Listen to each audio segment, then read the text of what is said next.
Hey guys, Dan here. We are days away from receiving the MetaQuest 3. I can't wait. Between now and then, though, it's October. It's Halloween time. And so the witching hour is upon us. I'm going to do this once. And if you guys like it, I'll do another episode because I got a few of these on hand. If you don't like it, I won't do it again. Let me know in the comments.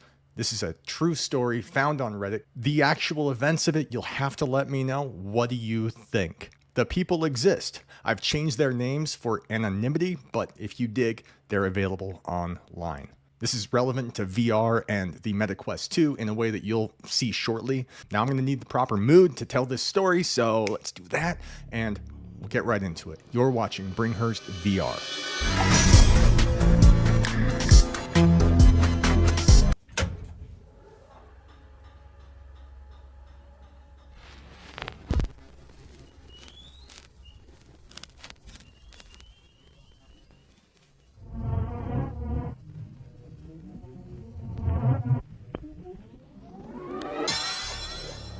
Okay.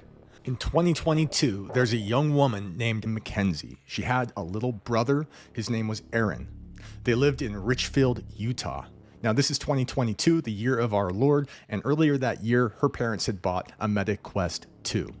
She typically used it upstairs in her bedroom. It wasn't hers, but she used it the most. And now tonight, her parents were out to a movie. It was her and her little brother. He was 8, she's 14. Thinking that her brother's going to want to take part in this, something that they can do to keep him entertained until their parents get back, she takes the Quest 2 downstairs. And she's setting up her Guardian, and she calls to her brother and says, "Hey, do you want to come down here and play the Quest 2?" And he says, "No, I'm okay." So she's downstairs now. She's in the living room. And for context, you've got a TV mounted on the wall. To the right of that TV is the stairs that go up, and there's a closet under the stairs. To the left of that is a hallway that leads to the kitchen. Now the room is well lit, and she's setting up her Guardian with the Quest 2. You got the black and white pass-through. And as she's drawing out the line, she notices that in the corner to the right of the television, right next to that closet, it's as if no light is touching that corner. It's pitch black. And when she attempts to just draw inside of it, she gets too close and it says tracking is lost. Now she thinks this is really weird because the room is lit. There's no reason for that corner to be dark. So she takes off the headset. She looks around. She looks at the corner. The closet door is closed. The TV is on. It's completely well lit. So she puts the headset back on.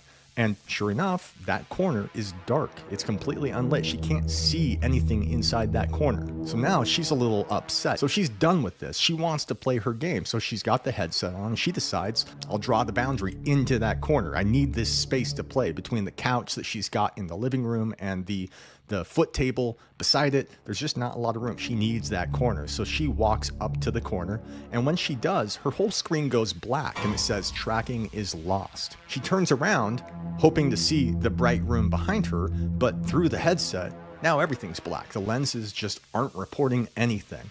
So she takes off the headset and looks at it and reboots it. She tries it again, and sure enough, that dark corner in her living room is still there, and she has no idea why.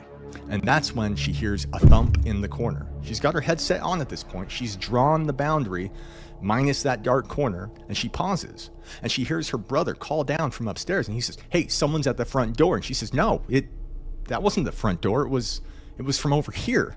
And he says, "No, it was the front door." And he comes downstairs and he opens it, and he just screams. He freaks out and goes running upstairs. She takes off the headset immediately, turns to the front door, and it's cracked at this point. It's just barely open. Puts down the headset on the couch. She wants to see what's going on out there. And she opens the door, and there's a girl. She described her as being maybe 8 or 9 years old. She's got long black hair, and she's dressed like she described as being a pioneer, so old clothes. And she's just standing alone at the front door with her head down, and she's looking at her feet. Now at this point, Mackenzie hasn't made eye contact with this kid. Her mind is just filled with dread. Her whole house, it's thick, like you could cut it with a knife. She can't explain it, she doesn't know why, but she's just got this intense feeling like there's someone in her head with her. And just as she's about to close the door, this dread is more than she can handle. The little girl looks up at her, and she has black eyes, pitch black eyes. They're not pupils, there's no white to speak of. Black orbs for eyes, and she looks at her through that dark nothing and says, "Is it food time?"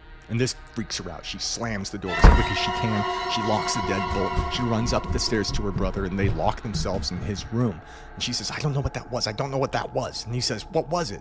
She says, well, why did you scream? Why did you run away? And he said, because that was a monster. And she said, no, it wasn't a monster. It was a girl, but she didn't have eyes. They were black. So together they called her parents, and they were still in the movie, but they took the call because it must have been an emergency. And she told them what happened. They didn't know what to make of it, so they told her to just make sure the doors are locked. They're leaving the movie and they'll come home right now. And so she goes downstairs. The front door's locked just like she left it. She makes sure the windows are closed, the curtains are closed, the back door is locked. Everything is tightly locked down.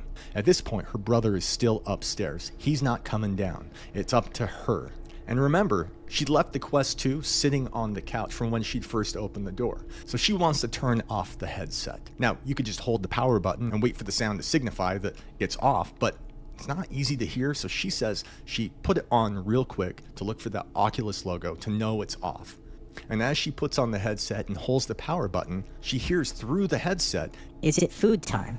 It rings in her ears, and she quickly rips off the headset, the thing's powering down, and right then the closet door begins to open. She hears from inside the closet, "Can I come in?" So she throws the headset at the couch, she runs to the closet door, slams it shut, and she turns around. The curtains are open. From behind the glass, she sees the girl with black eyes. Her mouth is open. Her hands and face are pressed against the glass.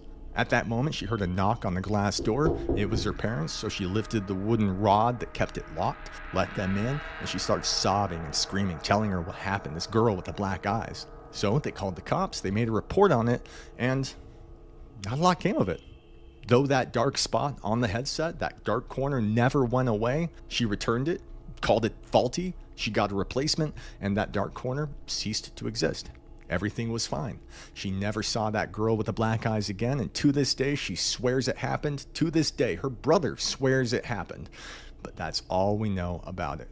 Now, this isn't the first time someone has mentioned black-eyed children. It's a phenomenon that's been reported pretty widely going back to the 2000s and even before that. There have been plenty of instances where mothers have reported a girl with black eyes being discovered in the back seat of their car, at the front door, asking to be let in, and there's a sense of dread that can't be overcome. This is another instance of something probably paranormal, and it's interesting that it was tied into the Quest 2 in such a way. Now, this story would have been fine with or without the Quest 2. What was the significance of the dark corner? What was the significance of the boundary failing when she walked to that corner? Why was it? And why did the voice come from that closet? Some people have posited that this phenomenon, that these kids who were sometimes by themselves, sometimes there's a few of them at once, they all share three things in common: the black eyes, the strange attire, and the odd way of speaking. So what do you think? Is it paranormal? Is it interdimensional? Is it aliens? Whatever it is, from the experience described by Mackenzie and her brother, again, those aren't their real names, it's an interesting story. The next time you're playing your Quest 2 or Quest 3, Quest Pro, and you lose tracking in an otherwise well-lit room, you might not be alone. And that's all I got. I might do this again. You let me know. Was this okay? What do you think of it? I don't want to convolute my channel, but it's Halloween, it's October, so I'm thinking of mixing it up just a little bit. I'll keep it VR-centered, Quest-centered. I want to talk about games, but I'm waiting for that Quest 3 to come, and I'm just bored right now, so I've been scouring the internet looking for these purported true stories, and I want more. I have more. I have a couple related to VR, and I would love to share it, but you guys let me know in the comments if you had a good time with this. What do you think? You've been watching Bringhurst VR. I have a Patreon account, much thanks to Ortiz, he's boss level. Again, I'm giving away a Quest 3 when I hit 2,000 subscribers, so be sure to stick around, subscribe, like this video, tell me what you really think, and you've been watching Bringhurst VR.